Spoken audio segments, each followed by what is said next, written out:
It's your boy Satish Ramnani और हम आज की वीडियो में बात करेंगे कि what are the steps you gonna take once you are arrive in Italy. So Italian universities की हायर एजुकेशन जो है वो दुनिया भर में तो मशहूर है ही है। इटालियन की आर्किटेक्चर दुनिया भर में मशहूर है ही है। इटालियन खाना तो ऑफ कोर्स मशहूर है ही है। अगर मैं ये सारी चीज़ें रिप्रेजेंट कर रहा हूँ और मैं आपको इस चैनल पे अगर इटालियन गाड़ियाँ नहीं दिखाऊँ तो ये तो बेइज्जती हो जाएगी। तो आइए पहले गाड़ियाँ देखते हैं।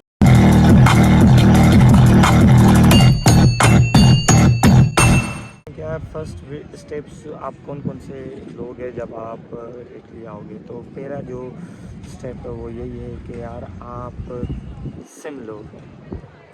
फर्स्ट स्टेप यही है कि यार आप सिम लो। पहले आपने सिम ली, सिम के बाद आप जाओगे पोस्टे इटालियान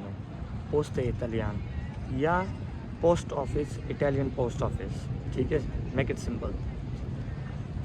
इटालियन पोस्ट ऑफिस आप जाओगे, वहाँ से आप लोगे किट। एक किट लोगे, उसको बोलोगे भाई मुझे किट दो। वो किट एक किट पड़ी भी रहती है, ठीक है। वो किट आपने ली और आपने किट फिल आउट किया।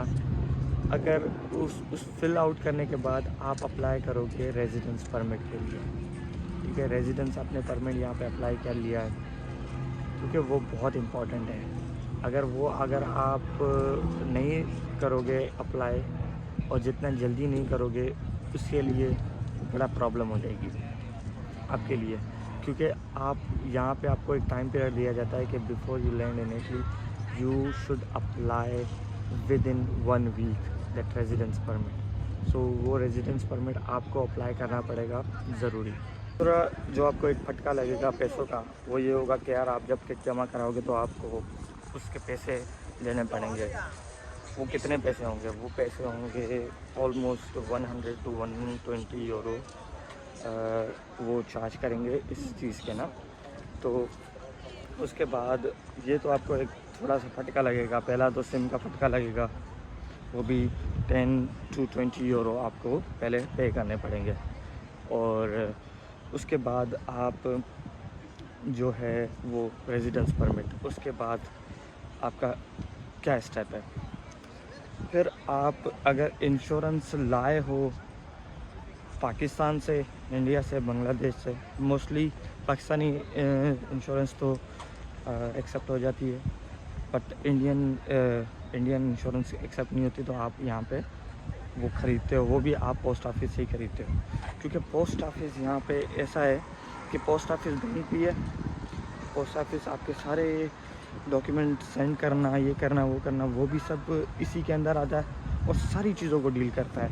गवर्नमेंट के जो भी रिलेटेड होता है, जैसे किट भेजना और ये और वो, ठीक है। अब यहाँ पे मैं आपको एक प्रो टिप देता हूँ। प्रो टिप ये है, स्पेशली पादवा की बात कर रहा हूँ, कि यहाँ पे जो स्टूडेंट आते हैं या स्टूडेंट अब आएंगे और ये अगर वीडियो देख रहे हैं तो उनको एक प्रो टिप यही है कि जब भी आप किट जमा कराओ वो आप पादवा में नहीं कराओ, क्योंकि अगर आपने पादवा में वो किट जमा कराई ना तो उसकी एक अपॉइंटमेंट आएगी। वो अपॉइंटमेंट आएगी 8 मंथ्स के बाद, सही है। तो वो फ़ायदा नहीं है आपका। चलो आपके पास 1 साल तो वीज़ा होता है तो आप ट्रैवल करते हो इधर उधर में, बट अगर दूसरे साल हो तो वो तो आप अगर किट जमा करवा लिए और आपका तो जो रेजिडेंस परमिट होगा वो तो एक्सपायर ही होगा। तो इससे बेहतर यही है कि आप वहाँ से थोड़ा सा दूर एक और सिटी है विचेंजा के नाम से। ये मेरी पर्सनल आपको एक वो है एडवाइस है या पर्सनल आपको एक सजेशन है कि अगर आप पादवा में हो और पादवा में ये वीडियो देख रहे हो और आ गए हो और आने वाले हो, तो आप पादवा में अपनी रेजिडेंस परमिट के लिए अप्लाई नहीं करना, आप विचेंजा में करना। ये तो मेरा पर्सनल आपको सजेशन है या पर्सनल आपको एक एडवाइस है। आगे आपकी मर्ज़ी, आप जहाँ पे भी करो। पादवा के लिए मैं स्पेशली बात कर रहा हूँ, बाकी मुझे नहीं पता।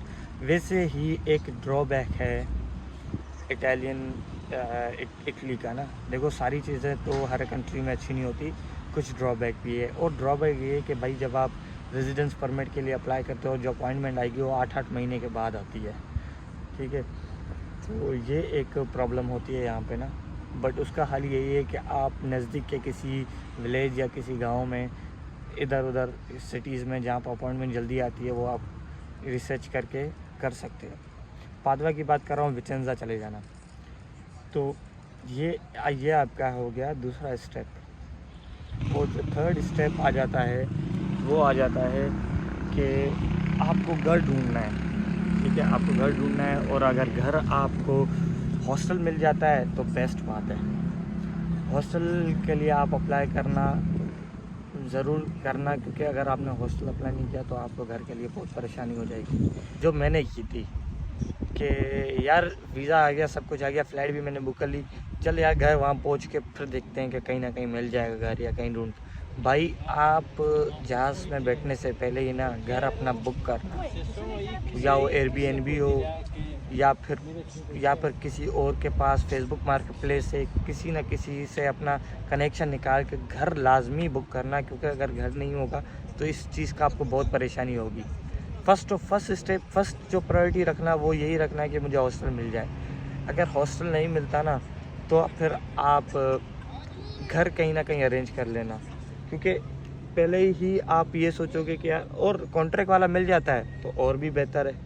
कॉन्ट्रैक्ट वाला अगर आपको मिल जाता है तो बेस्ट है, इससे अच्छा और क्या मिलेगा आपको। सही है। तो ये एक बेसिक सी जो चीज़ें थी जो आपको ज़रूर इटली से आने से पहले, ये सारी इटली के आने के बाद ये ज़रूर आपको करनी है ही है। और जो फाइनल स्टेप है वो है कि यार बैंक अकाउंट। दो चीज़ें होती हैं, एक होता है कि यार यूनिवर्सिटीज़ का एक जो यूनिवर्सिटी का कार्ड होता है, यूनिवर्सिटी की पादवा की मैं बात कर रहा हूँ। यूनिवर्सिटी की पादवा का ये सीन था कि भाई आपका जो कार्ड था ना, आईडी कार्ड, वो ही बैंक से लिंक था आपका। यहाँ की जो नेशनल बैंक है उस नेशनल बैंक से लिंक था। तो आप वहाँ उस बैंक में जाते हो अपॉइंटमेंट लेकर, और उसमें आप एक्टिवेट कर लेते हो।